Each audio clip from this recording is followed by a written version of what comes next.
I lost track of time. Now we're live. Here we are. Come on in, everybody. We see you out there. Thanks for waiting. Come on in. Chat's live. We are live today. We're live. So come in, join the chat. Hit that like button. Make sure you let us know that you're around. So I'm changing my Facebook even as we speak right now in order to have them be able to come in. There it is, public. We're saved. Here we are. You haven't missed anything. Come on in, folks. Come on in. And again, it looks like it's just Glenn and I. Mitch was threatening, and Allison was talking about coming in, and just a bunch of lightweights. You never know with Rosema. Yeah. Rosema. Where are you, Scott? Rosema. Scott Rosema. Come in, please. Yeah. We have a great book to show you this morning. It's going to be fun. Glenn and I know practically nothing about it. I've had it on my shelves for about 40 years. I've read it. I read it a long time ago, and I've got martial law, and I've not opened it yet. When did that come out? 1983 or something? Yeah, about 83, 84, maybe 85. Yeah. You know, I only just read, is it American Sentinel by Dave Gibbons? The Sentinel or something. Well, who was that? Not the Liberty one. Right? Yeah, that one. Yeah, Miss Liberty, I think it was called, with Miller and Gibbons. Yeah, so whatever it is. I only read it last year. That's been shouting at me for 40 years off the shelf, you know. So. Well, it's been, I think I read this when it first came out, and I haven't touched it since. It's just been sitting on my shelf. I love it. It's great stuff, folks. You're in for a treat. Hold on to your hats. This is it's going to get a little weird, probably. This is some really crazy artwork, and two who I consider to be genius creators together in one great package. So hang on. We're going to run the opening, and then we'll get right to it. Here we go.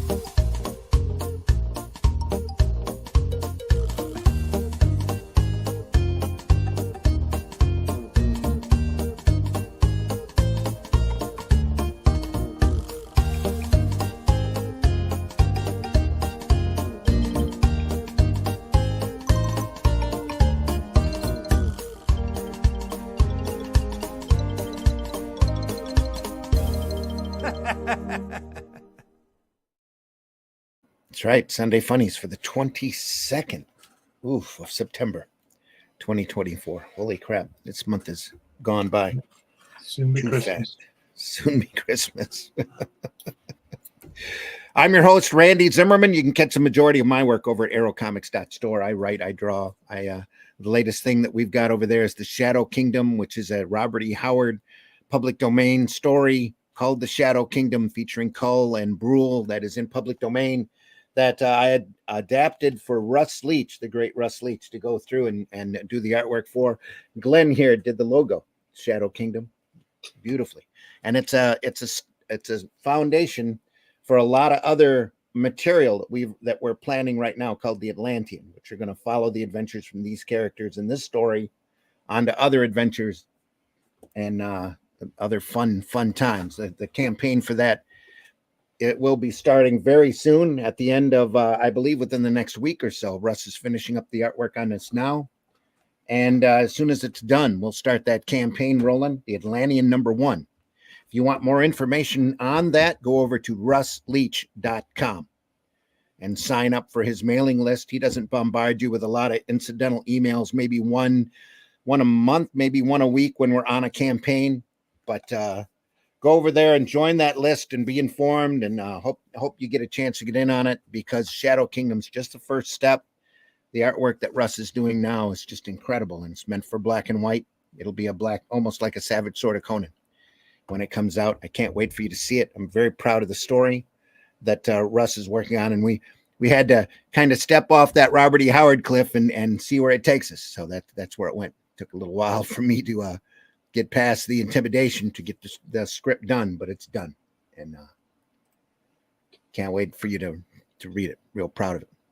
Other than that, there's other properties over there: HeroBot Zero, Calico Shard, Paragon, superhero stuff, fantasy stuff. I love writing. I love this art form, and love doing all sorts of different things in it. So go over to aerocomics.store and take a look. Be on the lookout over at fundmycomic.com for the Atlantean #1 campaign coming here within days. So also joining me this morning is Mr. Glenn Fleming. He has a book over at fundmycomic.com as well that he'll tell you about. And Glenn, introduce yourself. Hi, everybody. My name is Glenn Fleming. I'm a writer, artist, and publisher. I've spent 40 years in graphics, doing lots and lots of different kinds of stuff. I've authored 12 books, different subjects, science fiction, JFK assassination, cartoon book, kids books, all kind of books. But relative to this show is my book about Jack Kirby. I went to see him a couple of times at his house in California, and I wrote a book around it. And this book has got lots of photographs of me with him and with his gorgeous wife, Roz. And you can get that on Amazon or from New Haven Publishing. As Randy alluded to, on Fun My Comic, I have this annotated book of my character Hatch, which tells the story of his creation. It's got lots of published and unpublished artwork in it for you to look at. That's on Fun My Comic. I also publish Comics Unlimited, which is a 100-page magazine about comics in which we interview creators, and there's lots of artwork and articles in that. So that's on Amazon too. Issue 16 should be on its way soon, so check it out. Great.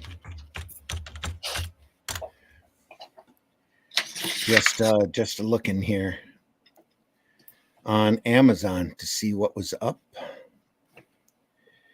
Oh, there are multiple volumes. All right. I don't see the one that I have. Yeah, anyway, you'll find all my stuff on Amazon, or most of it. You can also get a copy of that if you want. Another book I compiled with lots of articles and artwork by different people. That's on Amazon too. Variations on a theme. Jack Kirby. Yep. Nemesis the Warlock, folks. Pat Mills, Kevin O'Neill. Before they did Martial Law, if you're familiar with that property, most of you aren't.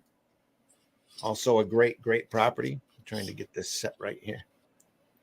Yeah, Nemesis is another anti-hero, isn't he? Pat Mills is favorite stance is the anti-hero. Well, this sprung out of a series that they were running called ABC Warriors. They took of elements from that and did a couple of short stories that the fans loved, and so they went a little farther with it, and then they came up with Nemesis. Yeah, our British followers and watchers will remember, if they're of an age, will remember comics like Buster and Whizzer and Chips, and Kevin began working for those publications when he was only 16. So he's got a good background. He unfortunately died a couple of years ago now, but he did a lot of work. And as you'll see, it's really odd, but really good. I meant to look him up on Wikipedia earlier because he was notorious here in the States. Well, he left this series to go to America because of the basically the money, the page rate was a lot higher. So guy's got to eat, hasn't he? Because there were 10 books of this in all, and I think he only worked on 4. You got Jesus Redondo. Jesus Redondo did 1 book, and Brian Talbot, John Hicklenton, David Roach. Some great artists on there. But I think he created this with Pat Mills into this character. Yeah. August 22nd, 1953 to November 3rd, 2022. It's an English comic book illustrator who was the co-creator of Nemesis the Warlock, Martial Law with writer Pat Mills, and The League of Extraordinary Gentlemen with Alan Moore, which everybody might actually recognize his style from. So began his career with publishing company IPC at the age of 16 as an office boy for Buster, which was a children's humor title. In 72, he published 2 issues of the fanzine World of Comics. In 75, he started publishing as a personal side project, the fanzine Just Imagine. Not the same Just Imagine that was over here in the States. The Journal of Film and Television Special Effects, which lasted 5 regular issues and 1 special issue through 1978. By 76, he was working as a colorist on Disney comics, reprints of British children's comics such as Monster Fun and Whizzer and Chips. Yep, tired of working on kids' humor titles, he heard a new science fiction title was being put together at IPC and went to see Pat Mills, asked to be transferred to the new comic, which was to be called 2000 AD. Had him do art, several pinups, including the image of Tharg on the cover of the first issue of 2000 AD. Bodging, it looks like bodging, and introducing creator credits. After a period of being nurtured by Mills. That's where he got the idea from, because Pat Mills was torturing him. He eventually started branching out and drawing short Tharg the Mighty strips, Future Shocks, various humor and short stories. However, it was not until he started work on Rollbusters with Pat Mills as writer in 2000 AD, issue 88, that O'Neill started work on the first major ongoing strip for that title. O'Neill's quirky and unusual work on Rollbusters proved popular and helped establish him as a major 2000 AD creator, as well as establishing what would become a long series of collaborations with writer Pat Mills. Did the one-off Terror Tube, which we'll look at here in a second, in issue 167. It's said to inspired by the song Going Underground by The Jam. However, the story was a reaction against IPC objecting to a long chase sequence in Rollbusters. So the pair created a 6-page story which consisted entirely of an extended chase sequence between the hordes of villainous Torquemada and a mysterious character called Nemesis. The story proved popular, and the pair followed Terror Tube with a 2-part story featuring Nemesis called Killer Watt, which we'll also look at here in a second. This proved to be even more popular, and by now, O'Neill's grotesque style was winning over more and more fans who also wanted to see more of Nemesis. In issue 222, they would get their wish with the first book of an ongoing Nemesis the Warlock series. The strip would eventually rival Judge Dredd in terms of popularity. But O'Neill's art would get him into trouble with IPC censors, who considered his work too violent and disturbing. However, O'Neill was one of 2000 AD's most popular artists and would not only continue working on Nemesis the Warlock, but also provide art for ABC Warriors and even Judge Dredd. It was with Nemesis the Warlock that O'Neill would spend most of his time working on for much of the 80s, but O'Neill was suffering from financial difficulties and decided to take offers of work from DC Comics. This meant stopping work on Nemesis and becoming freelance, although he would return for the occasional one-off episode of Nemesis and provide other work for 2000 AD. The story Shock, created by Steve McManus, the Judge Dredd annual in 1981, was involved in controversy when it was realized it was the basis of Richard Stanley's 1990 film Hardware. Only after a court case, which Stanley lost, were the two given writing credits on the film. Hardware is now considered the first 2000 AD story to be adapted into film.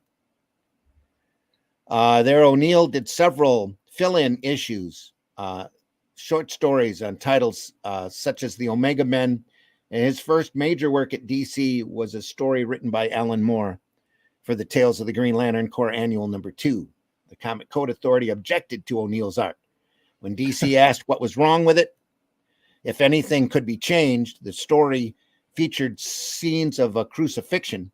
To get approval, the authority replied that it was O'Neill's entire style that they found objectionable. DC pointed out that his art had been passed previously, but the authority stuck by their decision, which was a big problem with the Comic Code Authority at this point, where they weren't reversing, or they were being hypocritical on a lot of their choices and a lot of their rulings. DC decided to print the comic without the Code Authority stamp. The short story has established continuity points in the DC universe which the 2009 storyline Blackest Night was based. 86 also saw the release of the graphic novel Metalzoic by the team of Mills and O'Neill. It's highly acclaimed and one of the first creator-owned stories published by DC. The story was reprinted in 2000 AD later that same year. Then he went on to Martial Law, League of Extraordinary Gentlemen. After that, he did quite a body of work for League of Extraordinary Gentlemen.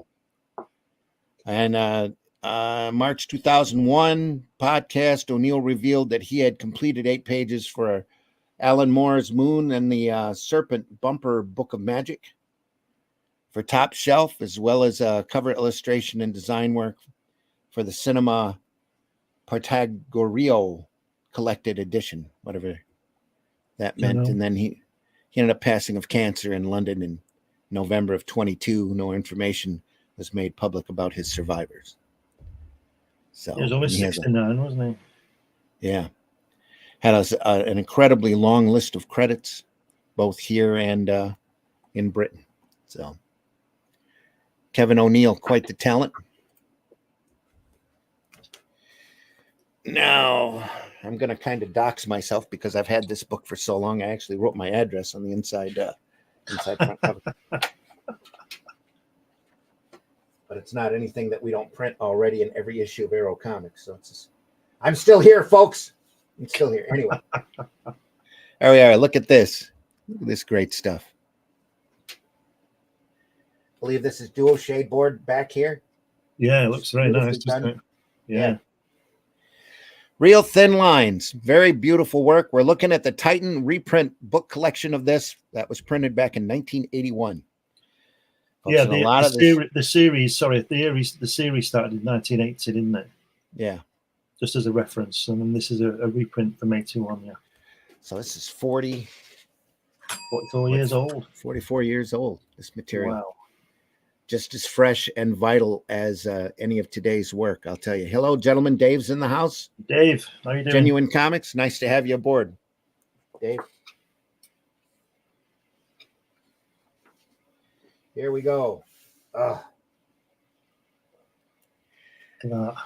Looking this book over just a few minutes ago, I was thinking, I don't know if the intricate line work is going to be picked up by the camera very well. This is all. Yeah, you can see it. Yeah, it's okay. This is all just beautiful, small line work in here. The little details. Anything you think is a gray tone on this is all lines, except for the around the word N here in Nemesis. That's a Zipatone screen. But everything else is all line work here. Just beautiful, beautiful work. Is it brush or a pen, do you think, or both? If it's a brush, it's got to be a mighty small one. But wow. I think a lot of it's a combination of both. I think he worked in the way it looks. He worked on both.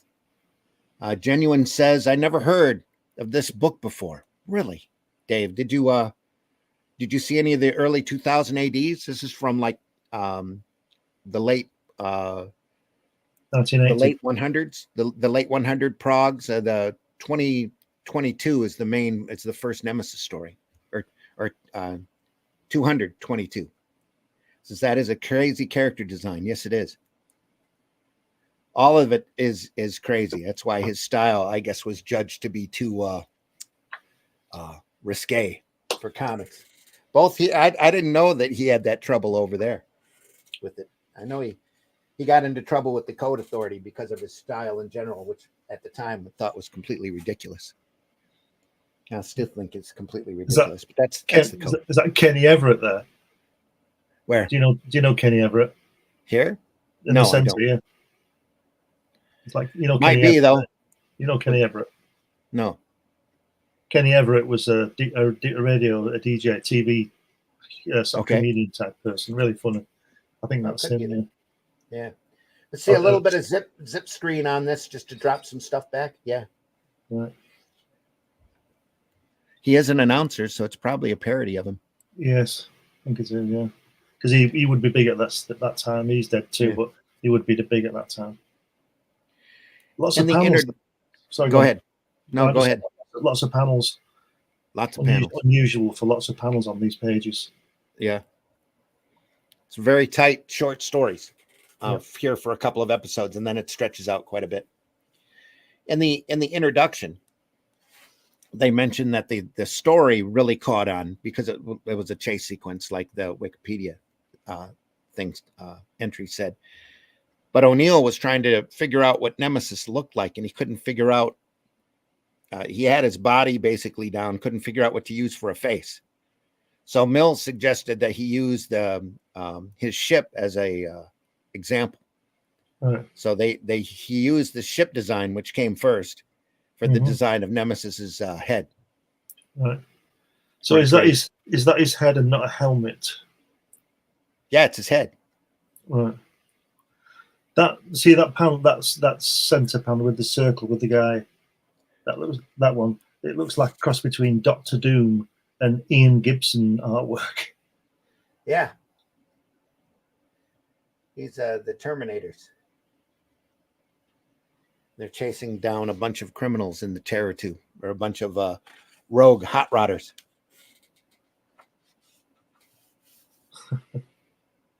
Like the little sleds. Yeah. Reminiscent of Kirby's Dark Rider. They're skiing through the sky. Fantastic, yeah. It's crazy stuff. Are those duotones on that fourth panel on the spaceships? Yeah, back here it is.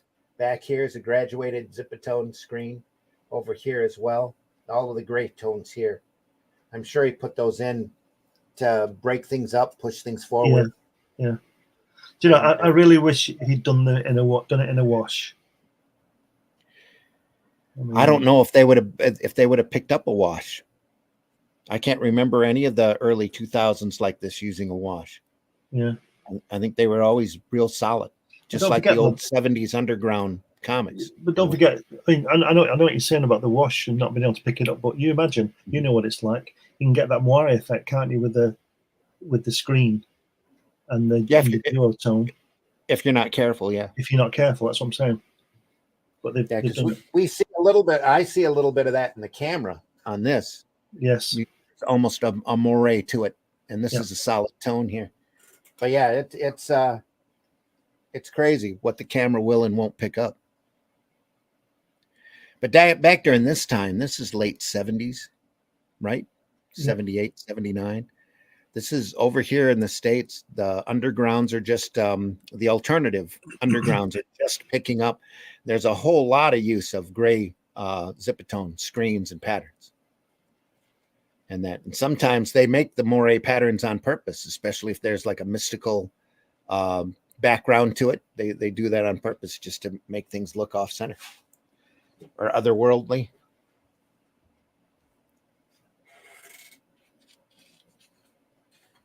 Do you know these stories like with Judge Dredd and there's a dark humor beneath them all that they're all resting on, isn't there? Mm-hmm. Really good stuff. Very subversive material. Yeah, I could see why it would get in trouble. Yeah, but it doesn't bother me because It never, like I said before, it never hit me that they were that subversive. I just thought they were great stories. Yeah, that's what I'm saying. I don't need somebody to make up my mind for me. I think I can see. Yeah, what's going on. But what a great way to stick it to the guys upstairs complaining that you had a chase sequence that went on too long in your comic and do an entire story of nothing but a chase sequence. Here, take that. Yeah, we're gonna add to our discussion now with Mitch. Mitch, how you doing? Mitch. Hello, Mitch, how's it going? Glad to see you here. Well, I had to make it for Nemesis the Warlock. It's my favorite 2000 AD book. I did not know, but that's good to know. It's good to hear. They said at one time he even rivaled Judge Dredd in popularity. Yeah. I wouldn't be surprised. Wow. We're looking at the 1981 Titan reprint collection of the first book of Nemesis, all with Kevin O'Neill artwork in it. This is an early short story that kind of laid the groundwork for it. Killer Watt. It's a two-parter.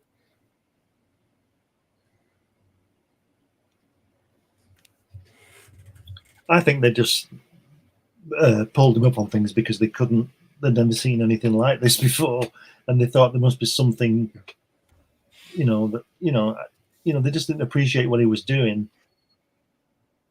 Well, I Trying to think get that's it the whole banned and point. whatnot. Yeah. I mean, we can say it. Pat Mills is always trying to push the boundaries, and good luck to him. I think he's great, and obviously Kevin's doing the same with this artwork. Never saw it as controversial, though. I always saw it as cool. Yeah, I wonder if that's one of the reasons why he got this actual gig, because Pat thought his artwork would fit so well. He just didn't give it to him to draw. He must have been, must have seen what he could do with it. Well, it's like a collaborative effort, especially back then, because everybody shared rights, Yeah. So you got your best work here. So Pizza 33 in the house. Hello, Pizza 33. Hope you're doing well. Thanks for stopping by. No Russ this morning. He's off on a boat somewhere. Hopefully not a slow boat, but he should be back next week. We'll see. And Scott Rosema, who knows where he is? Out hunting bear somewhere, probably. He's probably out hunting bear, meaning naked. No clothes. You never know with Scott. Yep. Hey, that's how I hunt. Did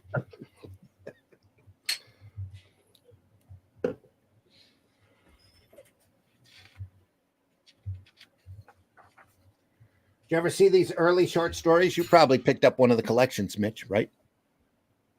Yeah. Yeah. It's very different from Ed O'Neill's like later stuff. It's more, for lack of a better phrase, cartoony. When his later stuff, especially when you get to like when 2000 AD really started to kick off, and then his League of Extraordinary Gentlemen stuff, where it's very stylized and stuff. It's it's very different. Which, I mean, every artist starts off one way and ends up another. Mm-hmm. I got the most recent like phone book size collection. I forgot who put it out, but I think these are in there also. I believe. I could be wrong. That would have been kicked out by Rebellion. Yeah, I've got a very large collection of this. I don't know how much. It's got the kind of like neon green cover. Yes. Yep. Yeah. I first picked it up with the reprints where they added color to it. Who did those? It was Sal Q and Eagle Comics back in the 80s. I think they put out the same. Because I think they also put out the Judge Dredd comics also. Yeah, that was Sal Q and later Eagle Comics. Now everything went silent. Can you hear us now? Hello? Hello? Can you hear us? We can hear you. You all right? Eagle's the one. Yeah. Eagle was the one I was. Yes. Yes, I can hear you. Yes. Okay, you're on a delay then.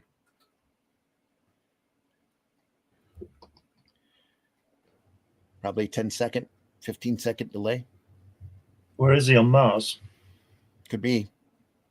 Oh. You keep cutting out. Yeah, you keep cutting out, Mitch. Are you there? You must be on a hard delay. Let me go out and go back in. All right, man. We're here. We'll be here. And this is a graduated zip screen here. All right. That fades in and out, in and out. Yeah.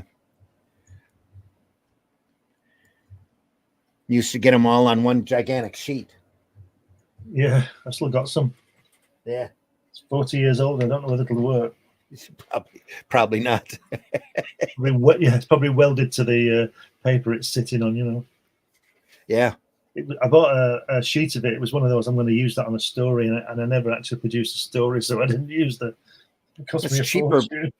It was cheaper by the case. So yeah. We had an architectural supply store around here that we just buy cases at once.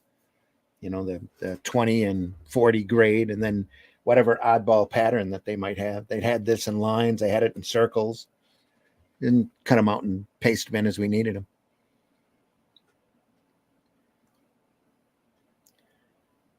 Yeah, we're gonna have to keep moving. I'm pretty sure that was Mitch's internet that was causing trouble. Yeah, just keep moving on.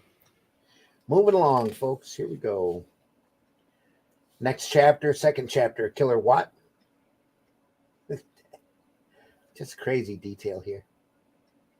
Just love it. He does great designs, doesn't he? Yeah. Really, incredible really stuff. Good designs. Really hope he was having fun, because Nemesis really looks like he's having fun. Oh, earthquake. Do you know, I really, really envy Pat Mills and Stan Lee, because I know they were, well, we won't go into the story thing, but Pat's certainly writing these, and he'd get this batch of artwork coming in, wouldn't he? He'd see it.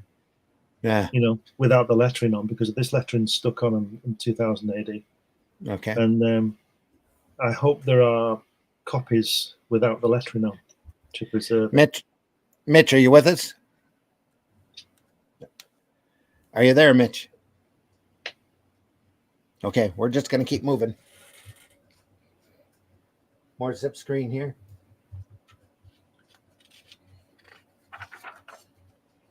Mitch, if you're talking, we can't hear you. I will return.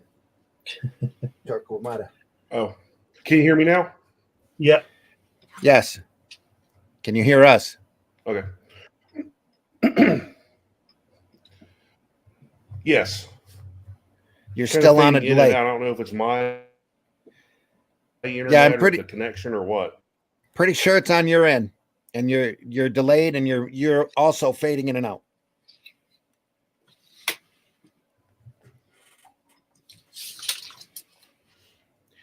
Next, we kick over to Prague number 222.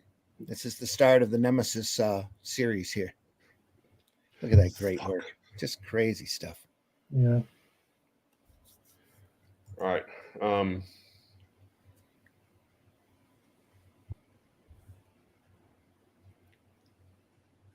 Again, very odd designs, but yeah, wonderful to look at. Great, great logo, isn't it? That? Yeah.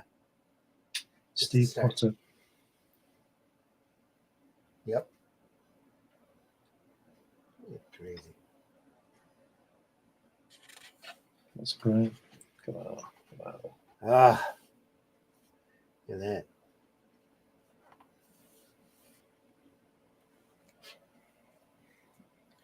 Mitch has dropped out again. I'm not sure if he's coming back this time. That right-hand page, middle second panel, the guy with the helmet on looks a bit like a Carlos Esquera's drawing, doesn't it? That face. Where are we looking? Here? Oh, second panel on that page. Right the guy there. with that one, yeah. Looks like a Carlos Esquera chin on Dread. Imagine. Yeah, it does. Yeah. Great stuff, though. Yes. I'm hoping you're seeing all of this little detail here. Yeah, this is all line work here. Yeah. Yeah. It's great. Just beautiful work.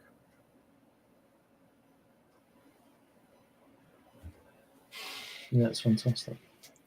So the basic story is Torquemada here is actually the villain. Nemesis is kind of an anti-hero. Torquemada is dedicated to ridding the galaxy of all impure species, which is anything that's not his. So, yeah.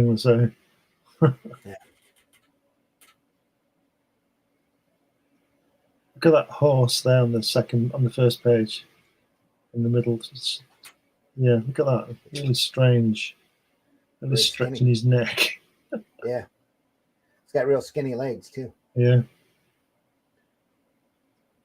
You really have to look to see that on top of this huge space battle here.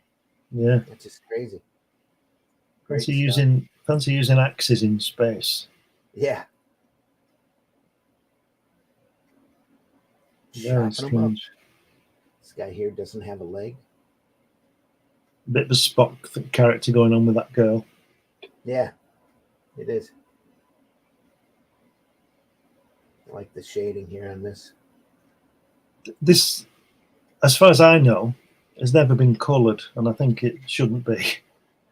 I think they did. Mitch was talking about how they went through and did a colorized version of it once. Sal Q Publishing went through and took a lot of the 2000 AD stuff and just massacred it, put color on it and stretched it to American comic book size, and just did a lot of really terrible things with it. And with Nemesis, with the craziness of it and the way the characters are so alien looking, it'd be hard to tell that it wasn't stretched. Yeah. You know, except for through the lettering.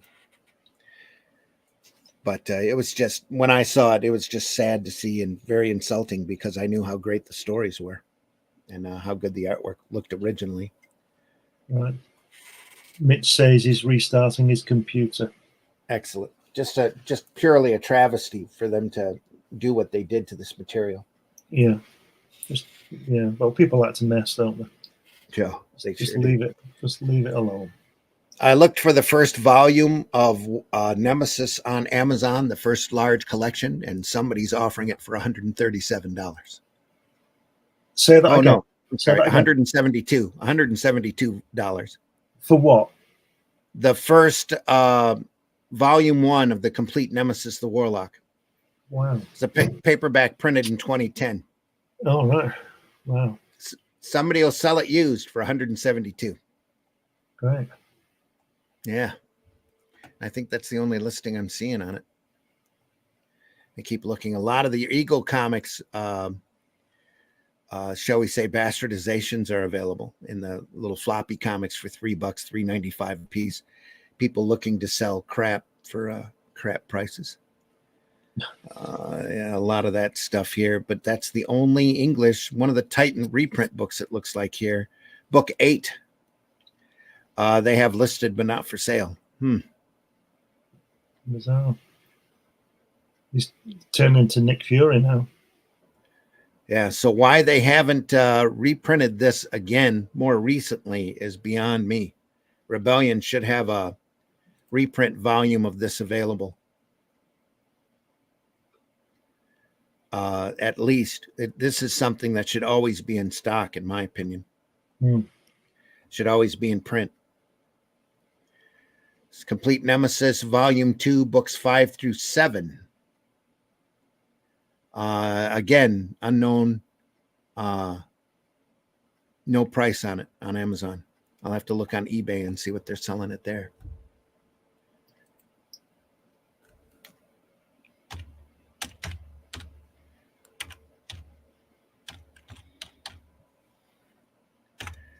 I bought mine from Amazon, but it was years ago. Do you know? I think a good collection of it. Go ahead. I think Kevin would have been a good artist on something like Doctor Strange, you know, with these designs. Definitely would have been, yeah. You know, it would have been really, really good, that. Yeah.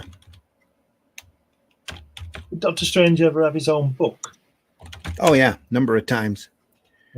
But it was the kind of thing that they couldn't keep rolling for very long. They kept trying and playing around with him and just doing crazy, nutty things. Complete Nemesis Book 1 on eBay for $22.44. Book 2, somebody's got it for sale for $11.99 used.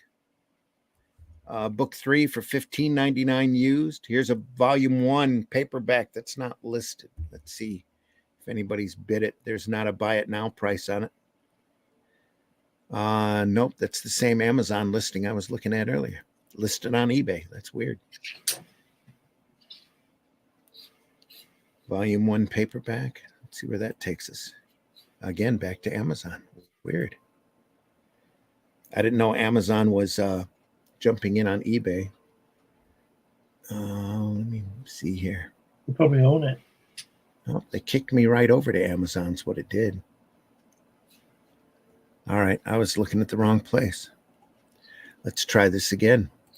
That's what I get for going to eBay through Google.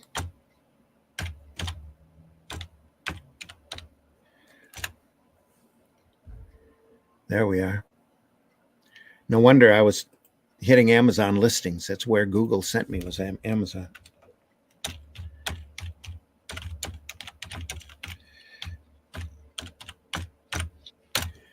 Let's see what we have here.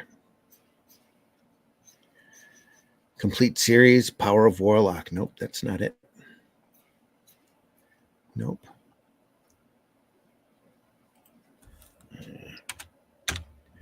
Anyway, let me turn the page here. This is Nemesis. The first time anybody saw what he looked like. He's a bit like Alien, isn't he? Alien and a horse. Yeah. Yeah. Or a devil. Someone's offering this volume that we're looking at. No, book 2. I'm sorry. This says book 2 from a best of 2000 for $22.16. Wow. Up on eBay. Let me see if I can find a book 1. I'm not seeing it. A lot of the Eagle reprint comics are up here. The English collections, $25, $43 for the. Is that the first one? That's what it looks like. $43.05 up on eBay. You can't find them on Amazon. Volume 3, books 8 to 10 for $26.55 current bid. Gonna have to go over to eBay if you want to find this stuff, unless somebody Rebellion or IDW gets smart and does a reprint volume on it. Let me check with Mitch again, see if he's here. Mitch, are you there? Mitch, are you there? CX12 calling CQ. I'm here. Am I on a delay again? You are. Damn it. Okay.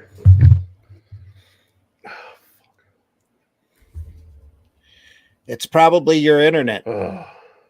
So it's got you on a slow boat here through StreamYard. Wouldn't surprise me. Yeah. You're not as delayed as you were before, though, so you can keep watching, just cut in. You know, stay on the line. You find something that you want to comment on, just do it. All right? I will. I always do. Okay. You're about 20 seconds behind is all. No big deal. Anyway, this is the first time we got to see Nemesis right there in the story or in the series. Look at that. Man. Are you pure? Wow. Would have loved to have seen O'Neill on a lot of the Marvel material. Would have been real interesting to see. I think he could have done a good Spider-Man as well, I think. Yeah. Considering how he went away from that John Romita style, you know, the nice style. You understand? Can't be a coincidence, though. Two characters I've mentioned there, both Steve Ditko and his kind of style. I think Kevin would have been good on Doctor Strange in this style. Certainly. Just for the weirdness of it, you know. Oof. There's 2 pages of greatness right there. Let's look at that ship design. Yeah, it's certainly a unique style he's got. Yeah. It's crazy that people would find somebody's entire style, to be too disturbing. Yeah. All it is that they don't like it. That's all it is, and they've got the power. Yeah. I mean, you know, I have to say it's not my favorite, but it's good. It's just incredible. But I lean towards the individualist anyway. Somebody who's got a look that you can look at his work and know his or her work and know automatically who it is. Yeah. You know, O'Neill's definitely one of those people. Go ahead, Mitch. I was just saying, I'm the same way. You know, when it comes to art, my favorite artists are, you know, people you can look at them, like you said, and know, oh, that's this person, that's that person. Yeah. We mentioned this before that that's what's missing now, because if you look at Kirby and Steve Ditko and all the greats, they all have this style, and if you're lucky enough, like Randy and I are, you can tell who's inked Kirby's work as well, but it still shines through.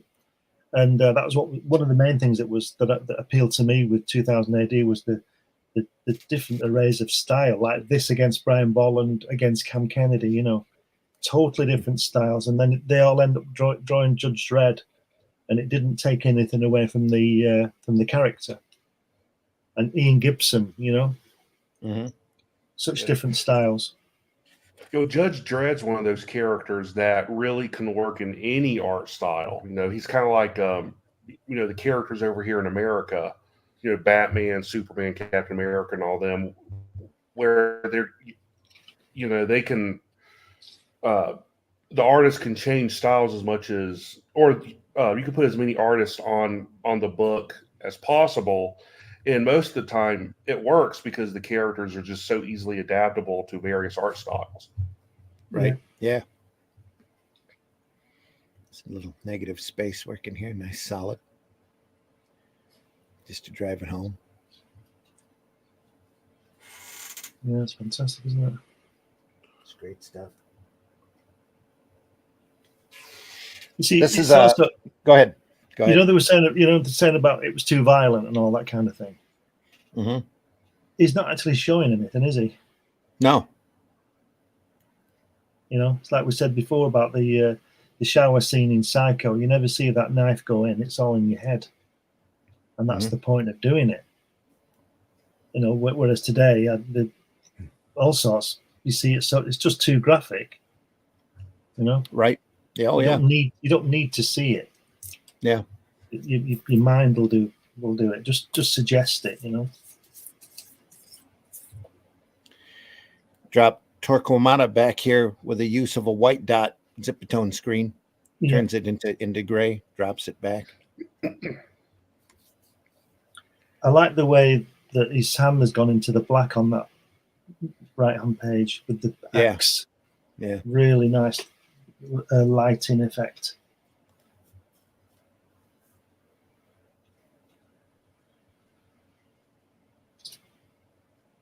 He's not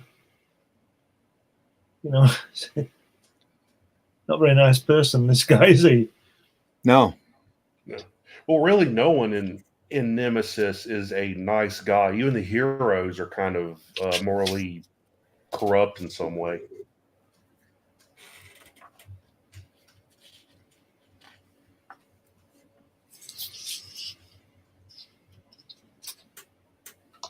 Wow, come on. Look at that. Look at that. Just crazy stuff. And again, this is all thin line work here. Yeah.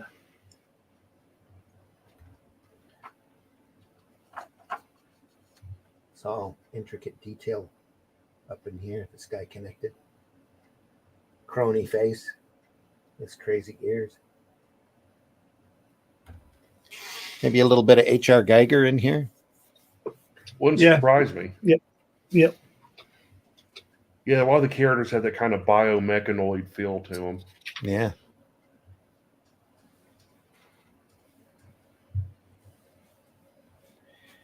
And really, this is a touchstone, almost transitional work that we're looking at here, because O'Neill goes on to do a lot of other things, and the research that Pat Mills did on this series went on as the basis of Slain and a lot of the other work that he did after this. So this is really a key, I think it's a very key piece of work in that era of sequential art.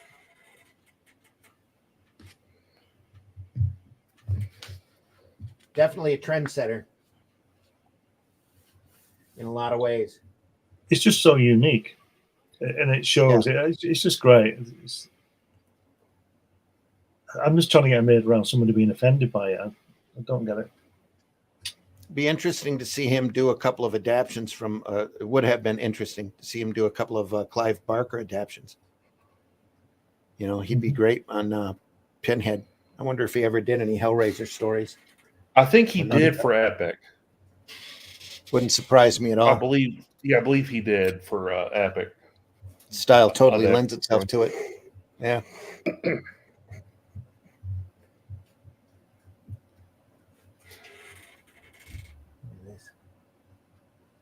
It's crazy. Shaped like a dragon. Be pure, be vigilant, behave.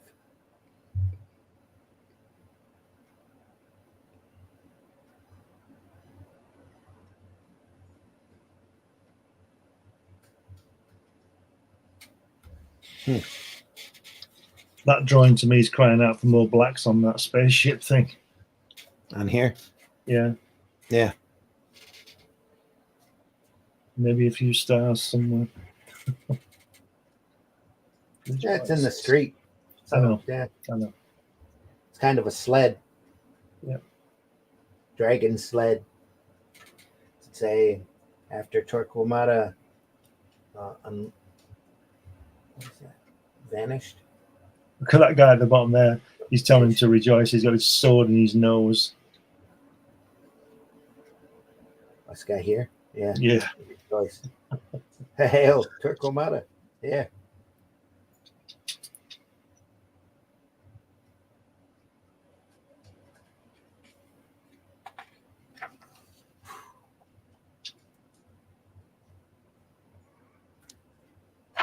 Nice lettering too by Steve Potter.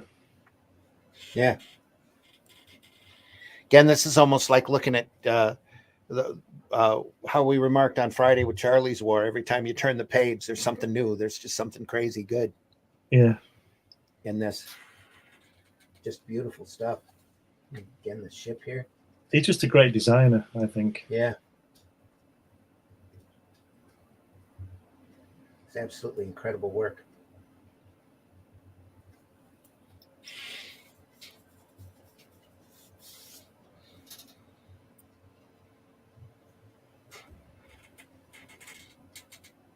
Just a little hint of stars here in the black. Yeah. Yeah.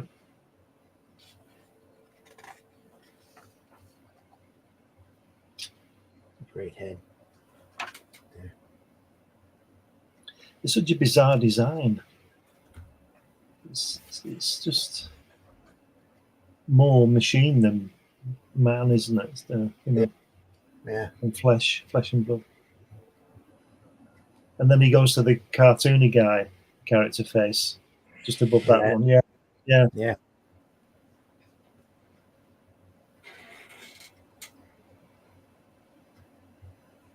Robot Smith.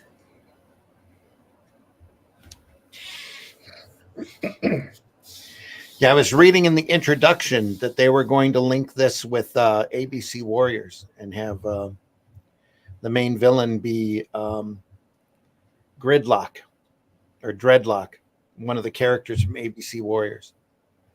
And they decided to remove it from there and make it its own continuity. Wow.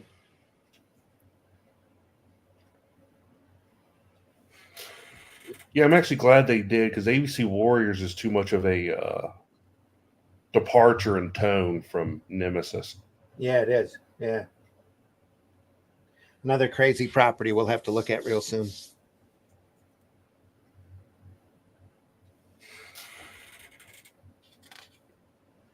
A little bit of zip screen here, just enough to drop, keep it, keep the gray tones in to keep the detail running.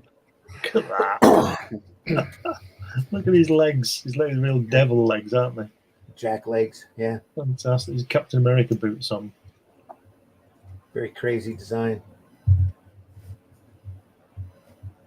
Well, Nemesis himself is modeled after like medieval drawings of demons. Right. Yeah. Well, that's where Torquemada comes from, isn't it? Medieval stuff. Special guest appearance by Mr. Alan Moore, ladies and gentlemen. Is Torquemada from the Spanish Inquisition and all that kind of stuff? Yes. Yep. Yeah. Right. Yeah. Like I have to read it again, but I can't remember if it's like a resurrect where he's Torquemada resurrected, or if it's like the same Torquemada throughout history, causing all these bad things to happen. Definitely same attitude. Yeah. So a little bit of zip here, but all of this intricate detail on the cityscape here. It's beautiful. That is Alan Moore, by the way. No. She does look Yeah. like it.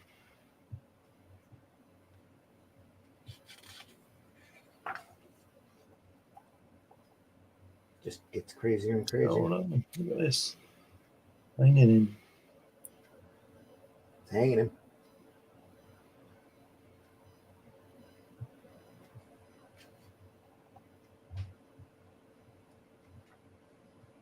They're really tight.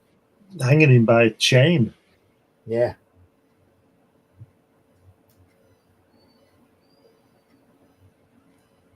Wow. Shop. He's cut his hand off. Oh dear.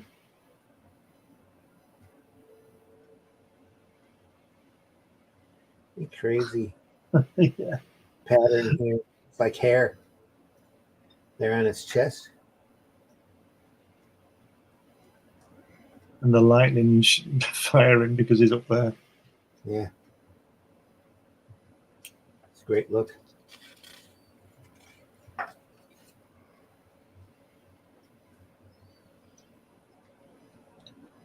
Mm.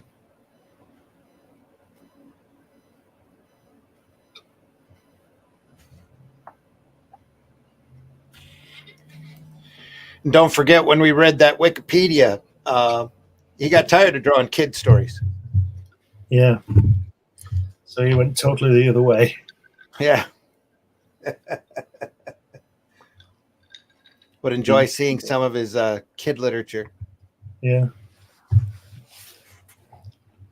I've probably seen it in those comics, but they didn't give credits. And I'd only be 13 or 14 anyway, so. Yeah. But I do remember Buster and Whizzer and Chips.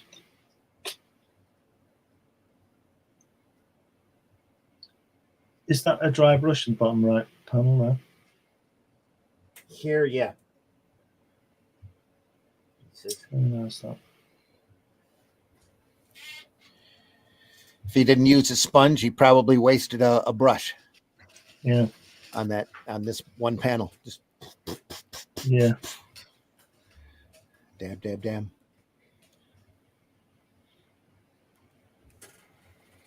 Yeah, sometimes when I do stuff like that, I just use an old brush that's beyond its prime and just cut the bristles down about halfway, and it kind of creates a feathery texture, and just kind of dab, dab, dab. Just kind of press it. Yeah.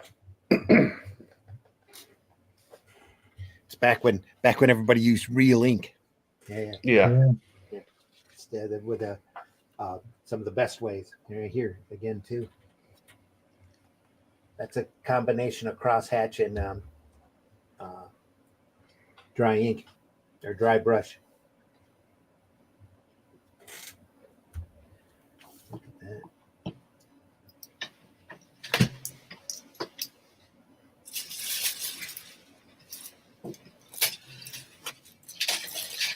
Randy, just put me on the screen, please. All right. Go ahead. This is what you need, folks. Lots of sponges to get that. There you are. Yep. Get that fantastic effect. Just dip it in your ink and away you go. Yeah. Cool. A bit more zip here.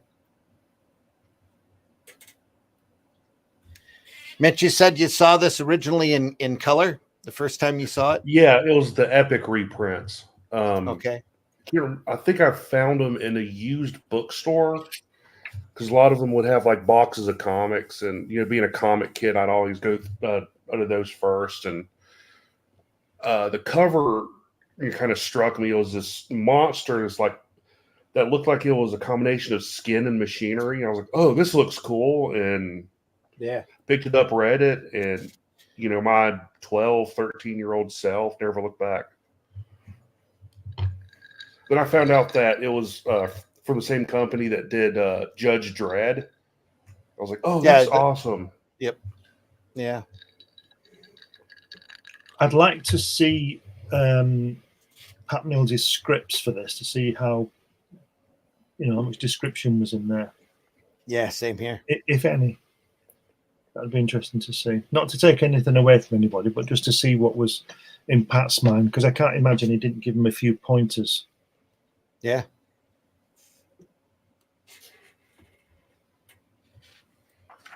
Yeah, I've seen. I don't know if y'all seen Alan Moore's scripts for books, but my God, yeah. Well, if you get the Watchmen, Dave Gibbons' Watchmen book, he reprints them, and the single space typing, and it's 2 pages for one panel. Yeah, it's insane. They're full books. That to me shows how good Dave Gibbons was on Watchmen. Because if you look at the scripts, there's nothing really left for him to think of. Dave Gibbons think to draw, but he does it so well, and he still puts other stuff in. Yeah, really clever.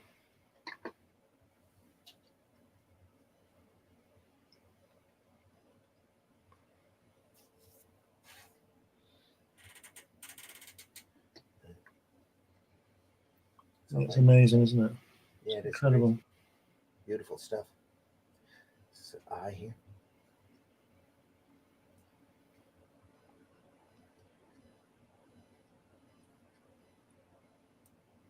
Necropolis. Yeah.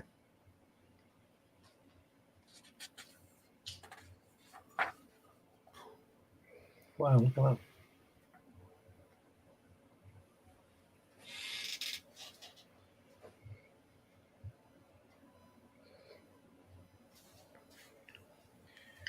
This is just like well, not just like, but it fits right in with a lot of the 70s underground alternative comic stuff. Yeah. That on the last panel on the right-hand page looks like Mrs. Munster, doesn't it? It does. It's the white in her hair. And Dr. Doom. Yeah. Another character O'Neill would have been great at. That could have been his signature character, Dr. Doom. Yeah. I'd love to see a series of Doom drawn like that.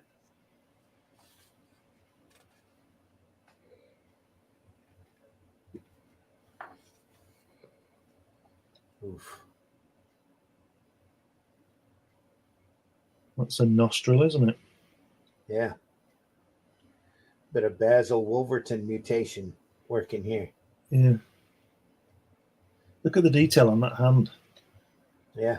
It's all lined. All up in here. Beautiful work. And he has that kind of chickstone thicker holding line, doesn't he? Mm-hmm. Making it, come out of from the background.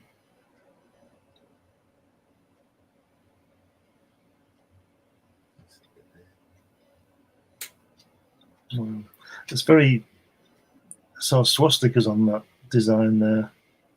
Yeah, French crosses. Yeah. Right.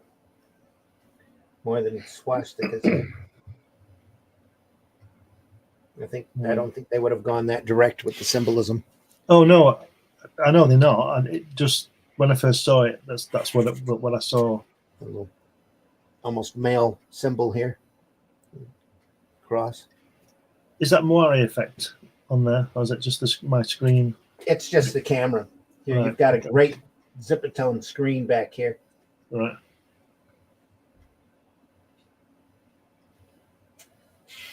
I mean, putting that as you'll know, Randy, putting that Zipatone over that drawing is a very skillful thing to do, because you've got to cut it out.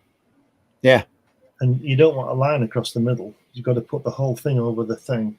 You have to make sure you have a strong enough board and strong enough ink Yeah. to soak into that board in order to lay all of this out too and do it correctly, or you end up with a mess, just a major mess. You don't want to pull your artwork up with it. Yeah, no.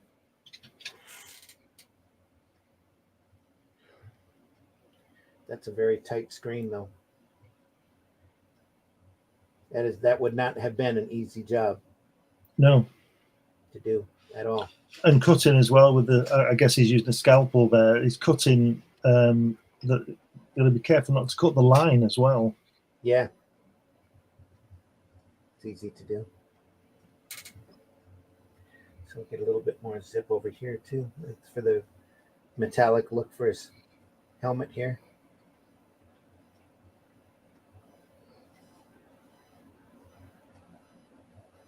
Yeah, nowadays you just do that with a computer. Yeah. But you don't get the exact same look with it, though. You'll end up. Yeah, true. Or that wonderful chance to moray it out and make a large mistake. I've had that happen in the past. Yeah.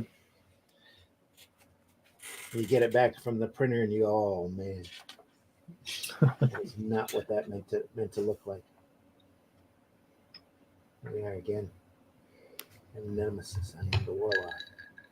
The shape of things to come, the Lord of the Flies, holder of the sword sinister, the death bringer. I am the one who waits on the edge of your dreams. I am all these things and many more. I am the one who knocks. Yeah. Great shot here.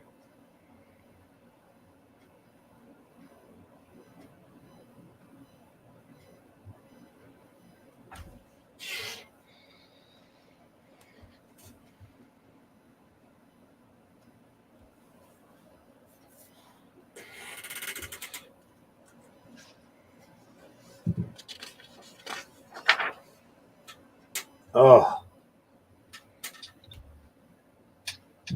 Wow. That would have disturbed some folks. Well, not in the same style, but he's getting into Bernie Wrightson detail, isn't he? Mm-hmm. Yeah, he is. You know, the Frankenstein stuff. Mm-hmm. It must have taken him ages to do this. However fast he was, it must have taken him ages. Look at that skull. Just great. Not spider. This little cartoon worm dude talking exactly, to him. Yeah, he still comes back to the cartoony bit. Mm-hmm.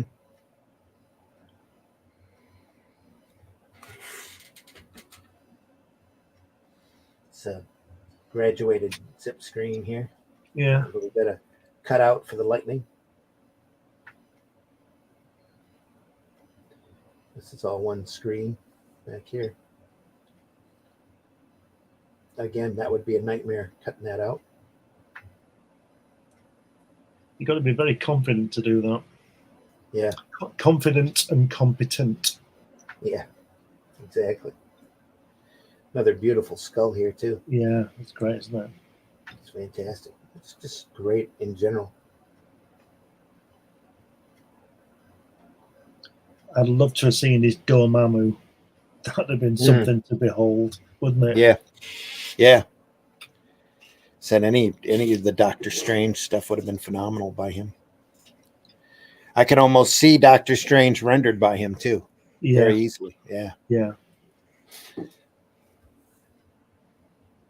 See, this is like you say, Randy, about this medium that we love so much. We can see Doctor Strange drawn by Kevin, and I presume he never did. And yet we can see Ditko's, which is the best. And then they see people like Dan Adkins, who's a I don't know how to describe it, a gentle artist, but what a great artist he was.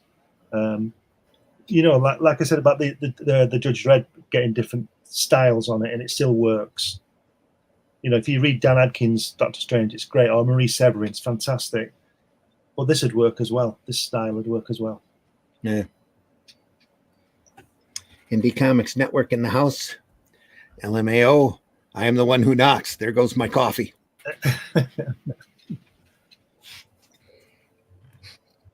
Nothing like a Breaking Bad reference this early in the morning.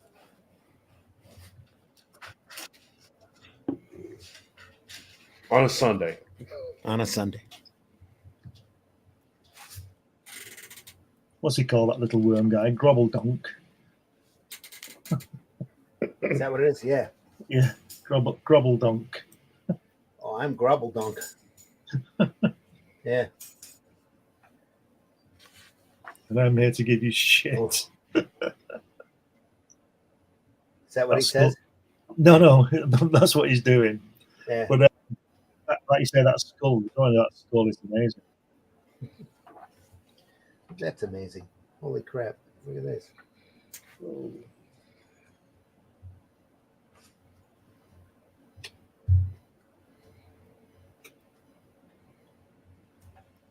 Bet that's a couple days worth of work. Yeah, he must have spent a lot of time on this. Yeah. There's no wonder he went to DC for the money. He's probably not making a lot of money on this. No, he wasn't really making a lot of money at DC either, I'm sure, but probably more money than this.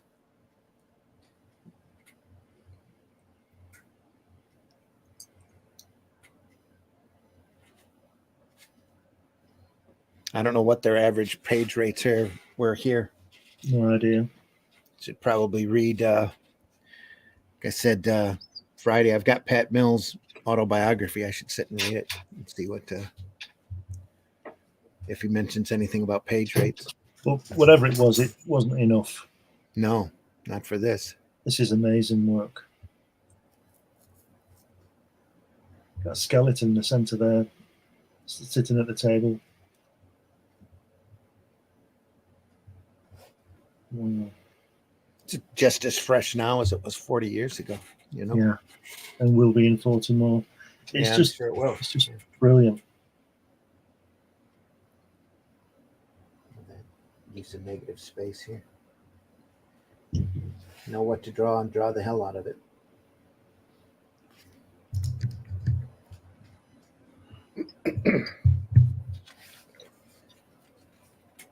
A chair and a back scratcher at once here.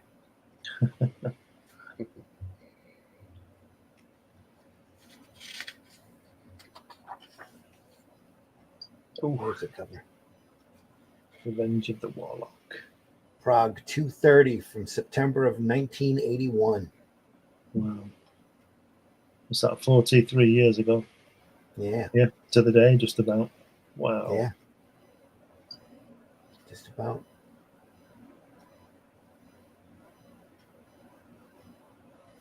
So this is beautiful line work here. The zip screen in the back, just to knock it back and bring the others, the important detail up to the front. A little bit of dry brush here in the smoke.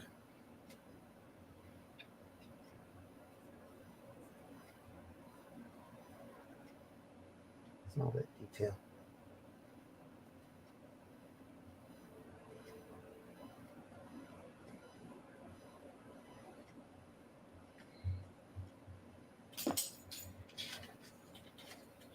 Just think of the parent whose kid came home with this comic.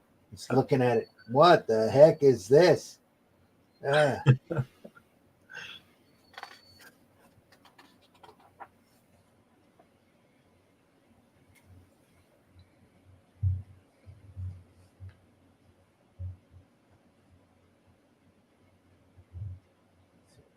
Big nose here. Yeah, there's your Ditko world right there. Universe. Yeah. And then you've got Alien above it with that neck. That neck bone there. Yep, so true. A lot of craziness. Oh, every time you turn the page. Yeah. Just knock yourself out here. It's another at least good day's work here. It's got to be, hasn't it? I would venture so, yeah. Or at least a long day. Yeah. You'd sit there and stare at that for quite a while.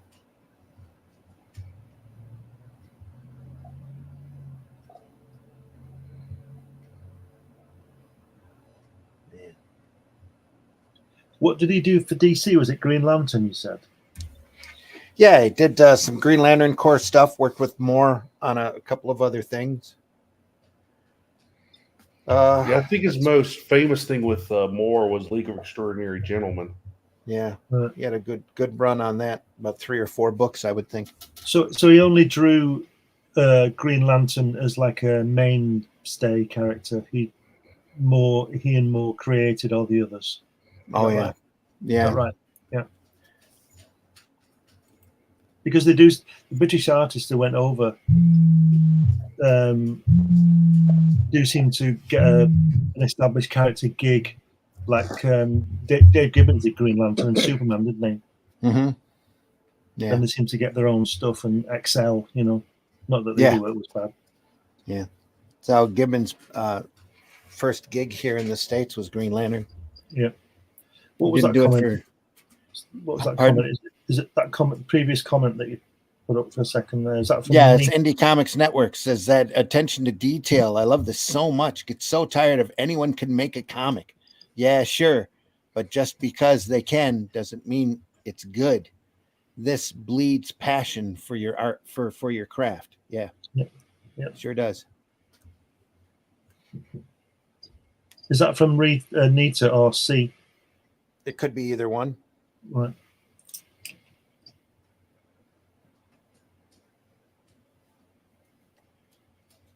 You're welcome in, whoever's out there from Indie Comics Network. Be happy to send you a link. You know how to get in. Says Nita. Nita, you're welcome. You're welcome to join us. Nita's up this early in the morning. Yeah.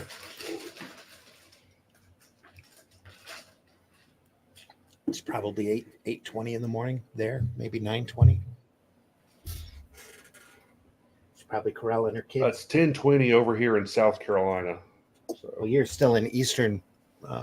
That's right. Yeah. Eastern time. Yeah. I keep forgetting where it ends. That's what it is here. Yeah. They're at least in Central, if not Mountain. So I may.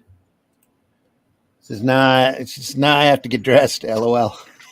This is May 1 week. Always welcome. More the merrier.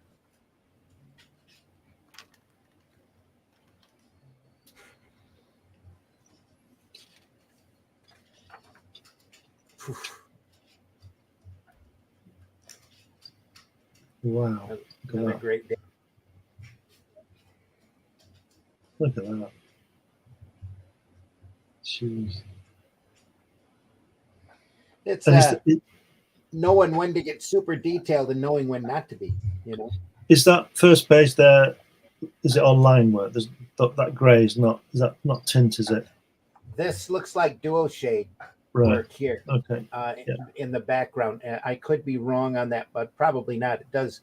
The gray tone here looks like duo shade. This looks like a zip screen here, but all of this is little line work detail here, probably done by a pen or a very thin brush.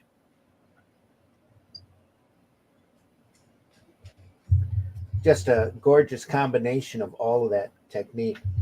That's got to be duo shade board with the way that's done. Either that or that was a nightmare zip-a-tone job. I don't think that would be possible. But this here, some of the graduated tone here looks like it could be. It's probably duo shade board. Wow. That girl the early Turtles books were done on duo shade, I believe. Yeah, it was. Yep. Another material you can hardly find anymore, but they used it pretty extensively it was created for newspapers so that they had a texture board that they could easily apply for editorial cartoons. So it's used primarily for illustration and editorial cartoon work.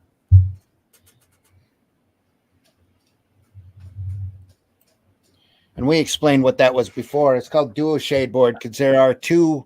It's a board with a light blue pattern chemically imprinted on the board. You got two different types of chemicals, both of which I understand are carcinogenic. So you don't see very many people use it anymore. But you go through and you paint it on like a brush. You use a lighter chemical, you get a lighter gray tone, or usually one set of lines. You use a harsher chemical, you get a double set of lines and a darker tone. And put you about 30%, maybe 60% graduated tone on that board when you look at it from a distance.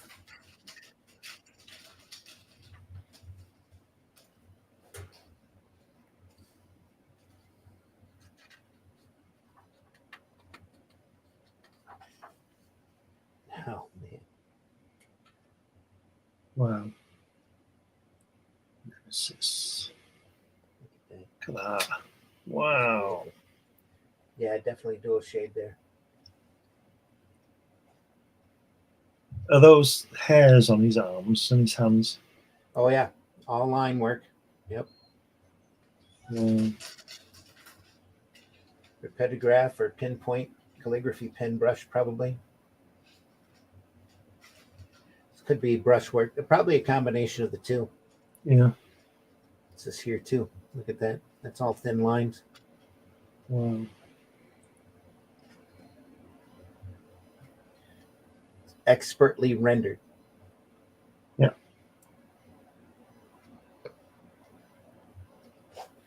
Muse Mania. And here's a combination of lines. Dry brush work with a zip screen over top of it. Here.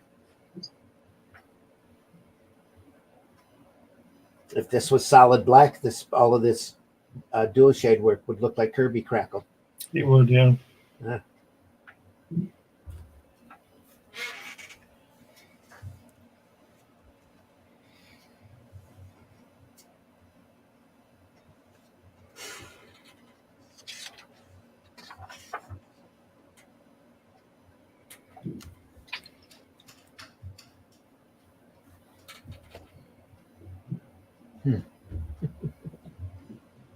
Crazy, isn't it? Yeah.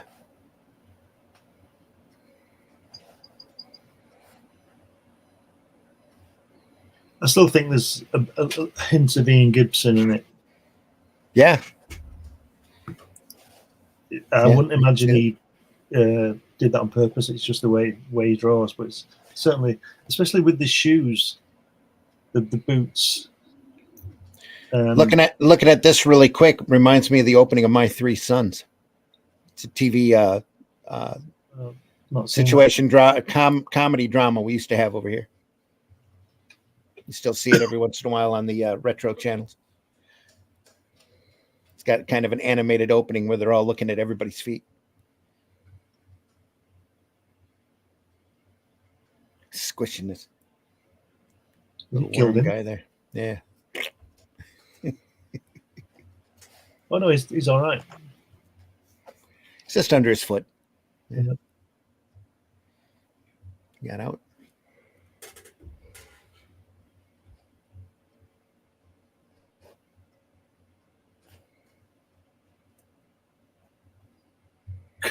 He says, "Sigh, I get so lonely down here. I'll be your friend if you like. Sorry, you'll be dead tomorrow."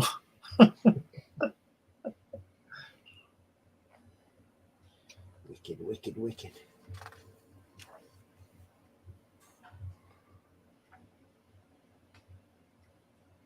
Look at that toe on that middle panel. Looks like it's dislocated it. Yeah. It's like, oh dear, I forgot to put a toe on it.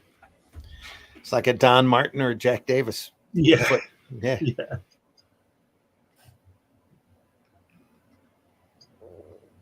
Oh, we just readjusted. Are we fuzzy?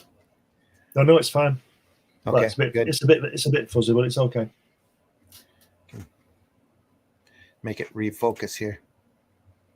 Of course, it might be is that better? Yeah. All right. Let's look at that. That's crazy.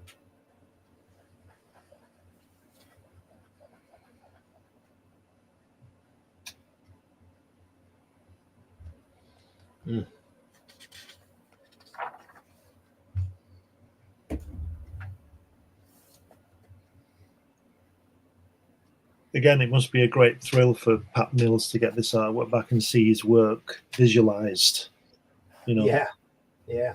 so well by these people, you know.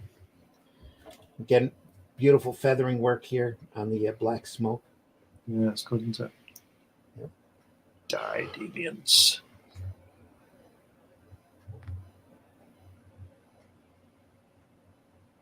Certainly is crazy, this strip.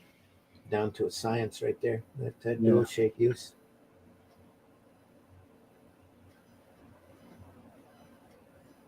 Yeah, just amazing.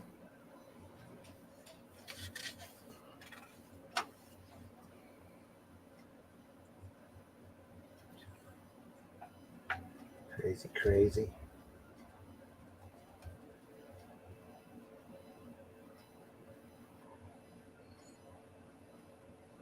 Be patient, be vigilant, behave.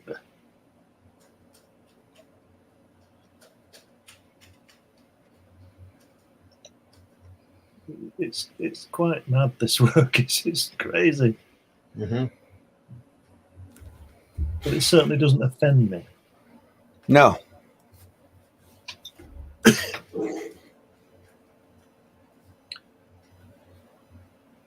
I think Mitch said earlier, you could look at it for hours, couldn't you? Each panel.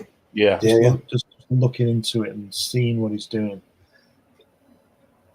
I spent a lot of time on it.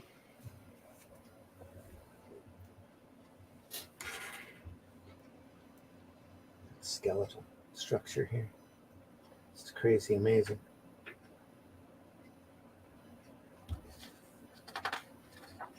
What a mind.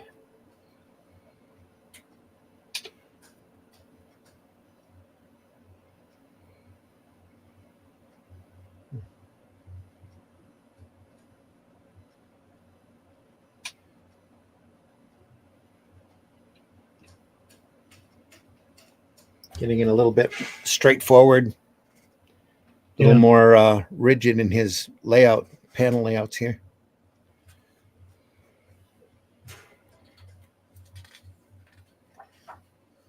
Boom. And then he does that. I think he does it on purpose. I think he does it on purpose. Yep, I would venture to guess that was intentional. Look at that. Look at the line thickness on that, on the guy on the, well, both of them. But look at the line thickness, that holding line on it. Look at his shoulders. Here, you mean? Yeah. Yeah, and on the other page as well. It's just incredible. Yeah. Wow. Not afraid to go thick. It's what a great. Again, can you imagine this was aimed at what, early teens, mid-teens? Yeah. Readers, what they running across this in 81. Just crazy. Nowadays, it's be a crazy video game. Yeah. You know. I don't know if they ever did a video game of Nemesis. Probably should have. I wouldn't know. Hey, there's still time. Yeah. Let's look at that. It's another great cover. 21st of November, 1981. Nemesis versus Torquemada. Look at that face.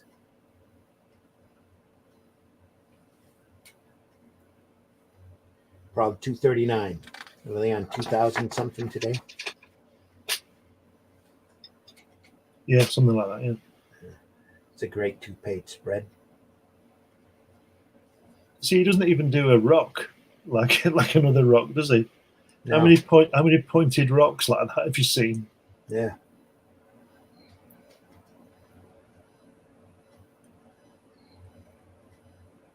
Thomas de Torquemada.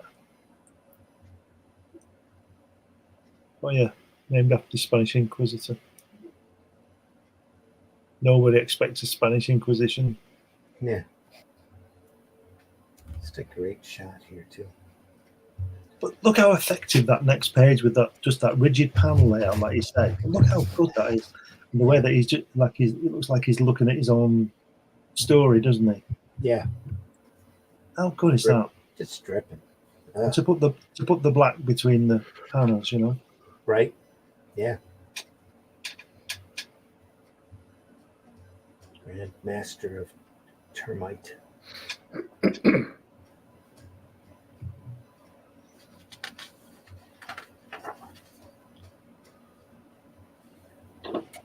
Classic 9-panel grid there. Yeah. Nearly silent. Oh, it's crazy stuff. It's like a Marvel comic. It's just a slugfest, isn't it? This particular section. Yeah.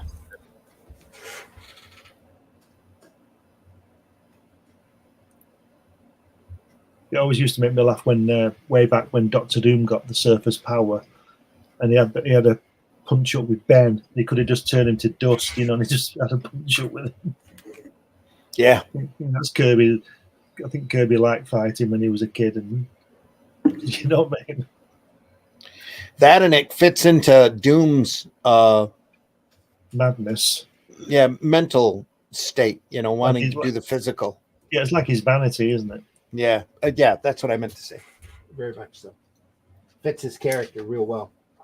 Just before you turn, the other page, panel 4, center panel. That guy, is that a dry brush again on his cloak thing? I would almost let me switch my glasses and take a closer look at it. A sponge for that effect. No, sorry, folks. I'm going to have to look at it closer under a light. That is, a little bit of dry brush, but this pattern here is a zip screen, Right. With over top of the dry brush technique. Yeah. And that's a great stance with the guy with the shield. The shape of that stance. Both of those pages are just amazing. Yeah. Again, 2 pages you can sit there and just stare at for quite a while at each panel. Critical Blast in the house. Good to see you here. He says, I need to find out who owns the rights to this. It's Rebellion. Rebellion owns the rights to this, and it's in desperate need of a reprinting. Look at the lighting on the center panel as well. Done with the tone. Yeah. Brilliant. I'd leave it square bound and in black and white, because I wouldn't try to throw color on this. No. At all. It just doesn't deserve color. Or not deserve, but it doesn't. Color would just kill it. Look at that. Both of those. Look at this. Oh. That's a Wally Wood look right there. Yeah. Yeah. Hardcore. Beautiful stuff. And this is just amazing. That's fantastic, isn't it? Hell's Harvest. Yeah. Imagine that on your wall. It's the Grim Reaper. The Hour of the Grim Reaper.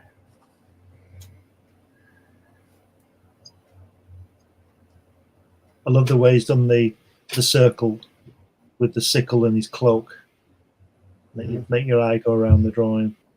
Yeah. Fantastic. Wow.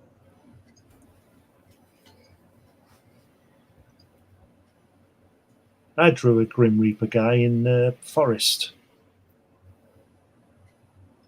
Didn't look as good as that. It's like the is that his cloak? Oh no, that's the hilt on his sword. Is that what that is? It looks like it's got teeth on it. Yeah. It's crazy stuff. Anybody out there, if they know that if Kevin O'Neill did any Hellraiser stories, let me know, and we'll dig those up and take a look at them. That's what that it screams to me. This is just beautiful here too. Keep looking at that. It really does look like a lot of Wallywood influence there. Nice and solid and just gorgeous. And then you get all of this little detail with the glass.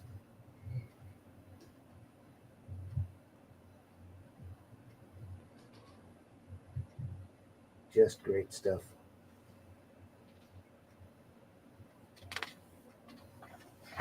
Ah, look at that. That's insane, isn't it? Look at that. It is. Behave. Die.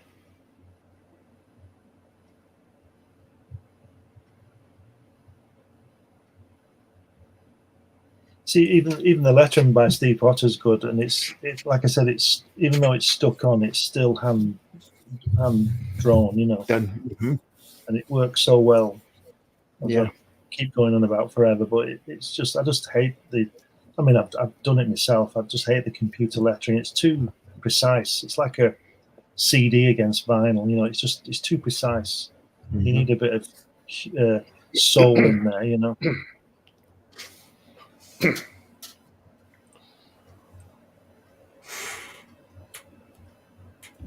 Oh, lost track of time. This is just about getting to the end of the book, right at the end of our program, or right at the end of our time here.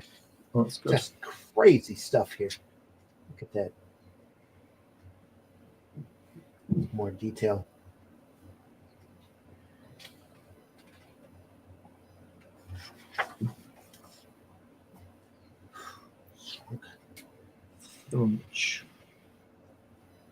Another great page. Oh, he's got him, hasn't he?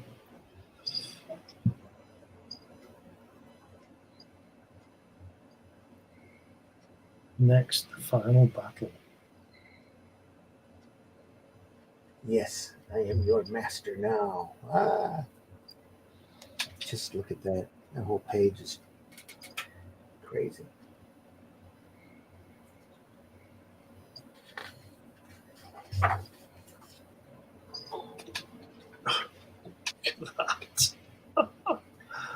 Oh my Just god. Detail overload here. Just crazy stuff. Look at that face. The figures in front.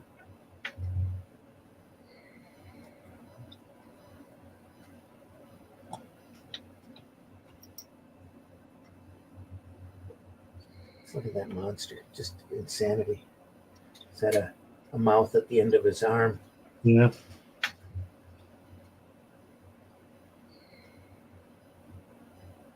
He's even got the bottom, the right hand page, the middle panel at the bottom, the way that Kirby, I don't know what you call it. Yeah, the coming down. You know that. Yeah. Yeah. You know, he draws. What's that thing in the New Gods? That power that Darkseid has. Anyway, it looks very Kirby the way he hasn't just done a curved. Yeah. No, and he could have too, but he kept it in the panel. Yeah. Yeah. Makes it more effective. Is it the Omega effect that Kirby has in the New Gods? Oh yeah. And it's the always little sled that Orion rides on. No, it doesn't matter. It's just it's the way he draws that, like you know what I mean. Whatever it is, I can't think of the word. Yeah, it's just great. Mm.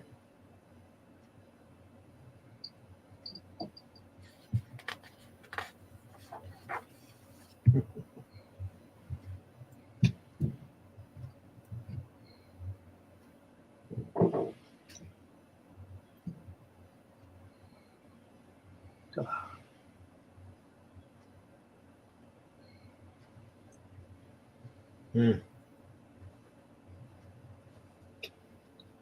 Fabulous, isn't it? Definitely crazy stuff. Yep. Just yeah.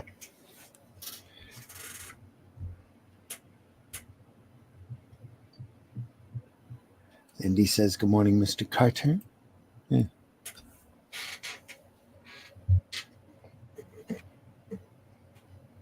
Squee.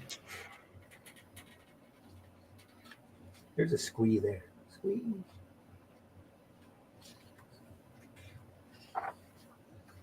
Mm.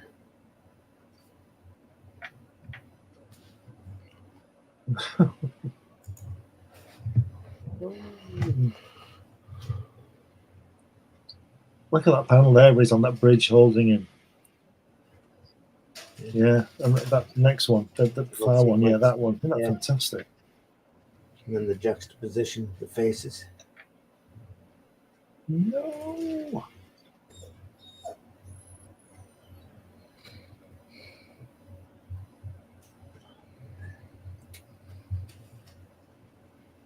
Crawl, deviant.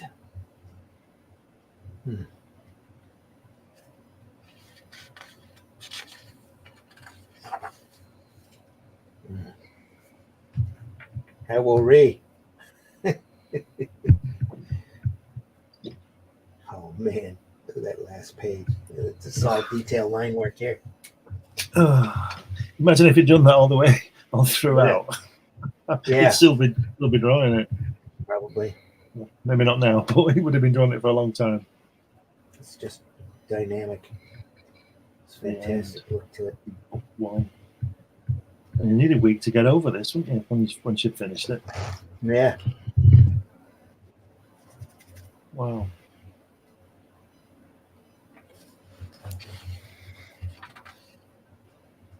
This is feathering here.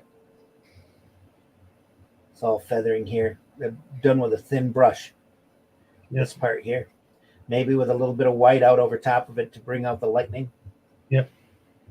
But just gorgeous, just brushwork here. Thin to thick. Down here, maybe with a little zip screen behind it. Just to knock it back a little. Beautifully done. Yes, zooming down and out.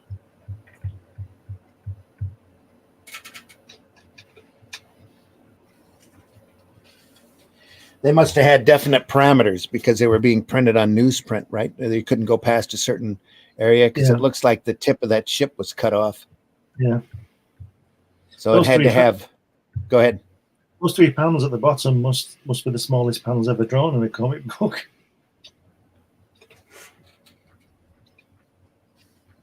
These here, yeah. Yeah. Flying off. Yeah. The end of book 1, folks. Well, that was a ride, wasn't it? Look at that. Be pure. My Terminators are watching you. That's a real mega city behind him, isn't it? It is, yeah. Like a Mobius type of thing. Yep. Wow.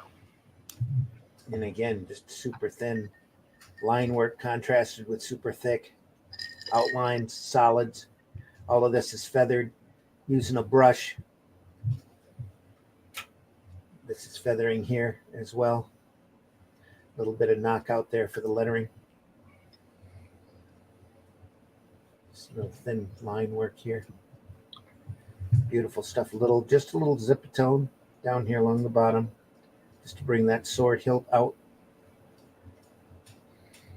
A little bit here for the sheen on his helmet. A little bit here just to try to drop a little, equalize it, drop a little detail. All of this is all beautiful line work here. It's gorgeously done. Best of the best, folks. That's why we like looking at this stuff. Oh, yeah.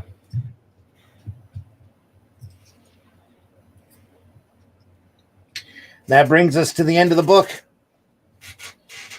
And like I've said before, if you're at a show or out at a retailer looking through his graphic novels and you happen to see these Titan reprint books, see they got Titan books here on the spine, buy them. Because no matter what the subject matter is, you're getting quality material. And just a beautiful. You will not regret it. You will not regret it. No. So a number of these books out. Also, I'm sure there's a number of them still floating in the wild. And every last one of them is worth your time. And there's Modesty Blaze reprints. There's Garth reprints. Beautiful English material. So it's all originally serialized in 2000 AD, back in 1981.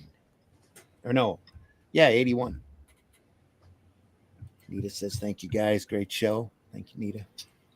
Love looking at this stuff, folks. We absolutely do. That's why we do this, is to show off some of the best by the best.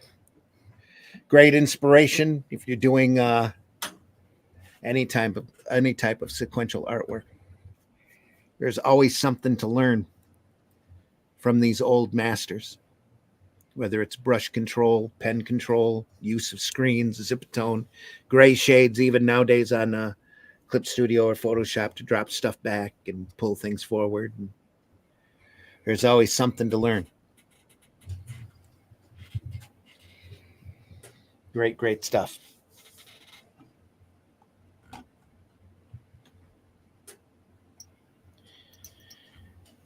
There's so much of this work, folks. We're never going to get to all of it.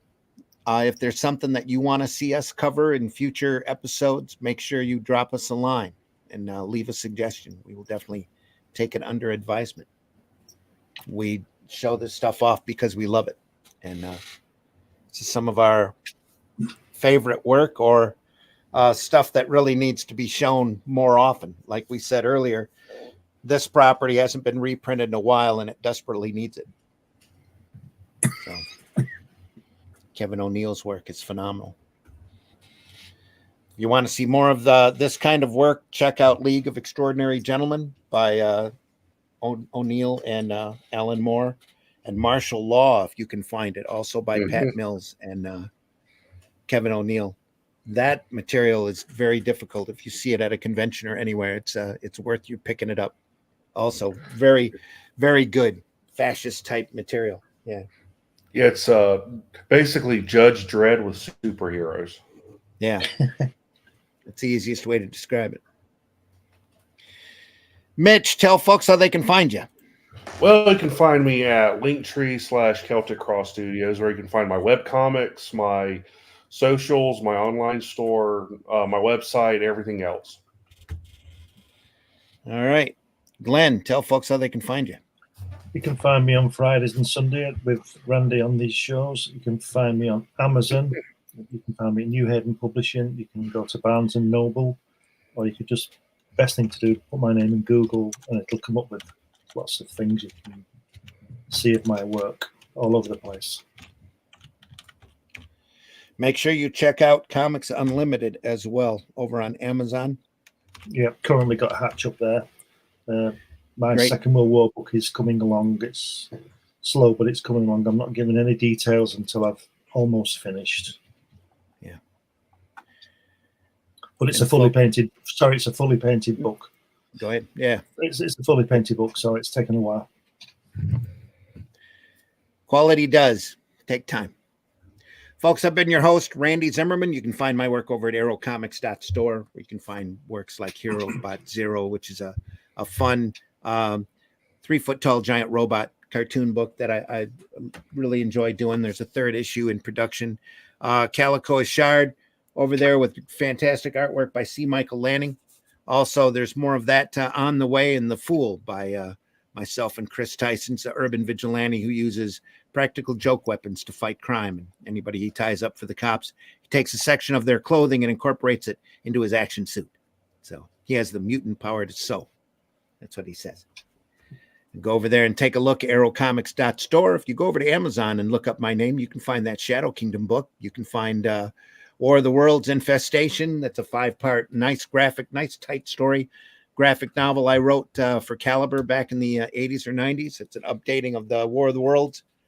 The Martians drop cylinders again 100 years later, and this time we know who they are, and it turns into more of a war instead of a rout, like the original novel does. So go over there and check those out. If you can, go over there and look up the Shadow Kingdom as well. That's also available. There's few copies of this book, this version of this book available. And Critical Blast also does a number of different fantastic formats, criticalblast.com. You can also order editions of the Shadow Kingdom from a beautiful hardback book for under $40, and a couple of great versions in different sizes of this exact story. Not the same book, but the same story is in it. The same artwork for the main story is there. This book, this version has the backup prose story. It's got a number of pinups by Russ that you don't want to miss. So if you can get that version, get it. If you can't, definitely pick up one of the other ones. And that hardback book looks great on a shelf. So go over there and think about doing that as well. We are here every Friday morning at 5 a.m. Believe it or not, 5 a.m. We do Comics by Night. Whenever Mitch can get up, he's welcome to join us. Glenn's usually there. Russ is usually there. I'm usually there 5 a.m. on Fridays. We look over more great, fantastic stuff. And then we do Sunday Funnies here, where we look at the more esoteric material, the more unusual, maybe fringe formats and material here on Sunday Funnies, just to keep everybody interested and to show off how great sequential art is and what a wide variety of material you can find as well. So make sure you check back with us. Next week's programs will be pre-recorded, but they'll still be here and they'll still be great. And I can't wait to show you what we're going to do. If I knew what we were going to feature, I'd tell you about it. But we'll come up with something here real soon, and we'll do that. We'll be back here the week after, and from that point on until at least mid-November, we shall be live. The chat will be here, and we'll be talking about more great sequential art stuff. So Mobius is on the way. Von Baudet is on the way. I can tell you that right now. More great English comics coming along as well. Next, anyway, we'll just save it. But there's more great stuff. Go out and visit your local retailer. Look at those boxes closest to the floor. Look through those black and white magazine boxes. There's some phenomenal, great material out there just waiting for you to find. And your retailer will be grateful for you to buy a few back issues as well and help him keep his lights on, him or her. But not when they find out they're worth more than they're going for. Say what now?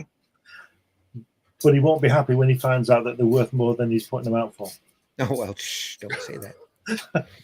Just go in there and buy them. Well, they know what they're doing. Get them at a good price. Yeah. They know what they're doing. They're on top of the prices. If they don't, then I could tell you a story about an X-Men comic that proves they don't know what they're doing. Mm-hmm. That happens. It's out there in the wild. I've done the same thing back when I had a comic shop. I stupidly put the first appearance of Swamp Thing out for like next to nothing. Had somebody come in and buy it right out from underneath me as soon as he saw it, and it's like, didn't know. Yep. So if you're not directly on top of it, sometimes you'll lose out. But a lot of these retailers nowadays have their key issues that they'll go in and buy. And anyway, it says we don't say that part out loud, Glenn. I didn't. I was just thinking. Yeah. Folks, we do deeply appreciate you being here. We know the majority of our viewership comes after the fact, and we love you there as well. Make sure you leave a comment or a like and let us know that you watched the program. If you enjoyed this program, tell your friends. We could always use more eyes on this program. We are archived over at the Comic Book Black Belt YouTube channel, at the Randy Zim YouTube channel, but most especially over at the Indie Comics Network YouTube channel that has all of our previous programs archived. And we've looked at a wide variety of stuff, and we'll continue to look at more things as we go along. So voices by Jordan. How is it ever debated that comics wasn't art? LOL. Exactly right. The art schools over here in America hate comics. Yes, they do. Well, growing up, that's all I heard. Oh, you do comics? You know. Yeah. They wouldn't fine art elitists. Over at the Art Institute, I taught one class on cartooning and comics. They wouldn't let me come back because I didn't have paper. I didn't go to a college to learn it. I was all School of Hard Knocks, and I'm like, well, now they teach comics over there. So just not my choice. Funny how that works. Yeah, amazing. Folks, again, take care. Glad you were here. Thanks for stopping by. See you on the next one. Have a great rest of your weekend. Have a great next week. We'll be back here Friday morning, 5 a.m. for a Comics by Night, and then we'll be back here again next Sunday, 9 a.m. for another episode of Sunday Funnies. We'll see you then. Take care, everyone. See ya. If you look at something and there's nothing there, what's the difference of figuring out what it was in the first place? Exactly right.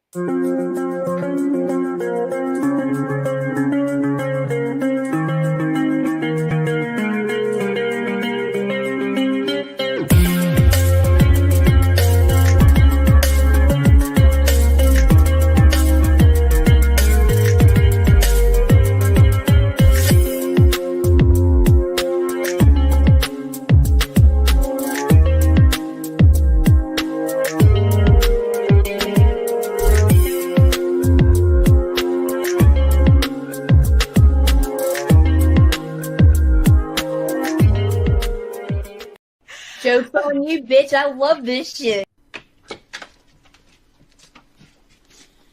Bye, Jack.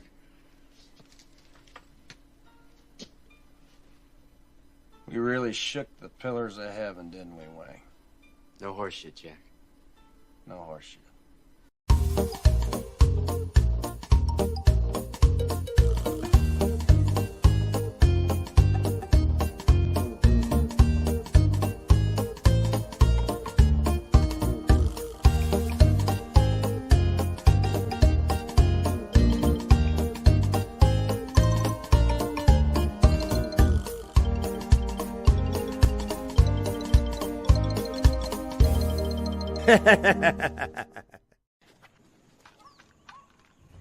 Holy shit.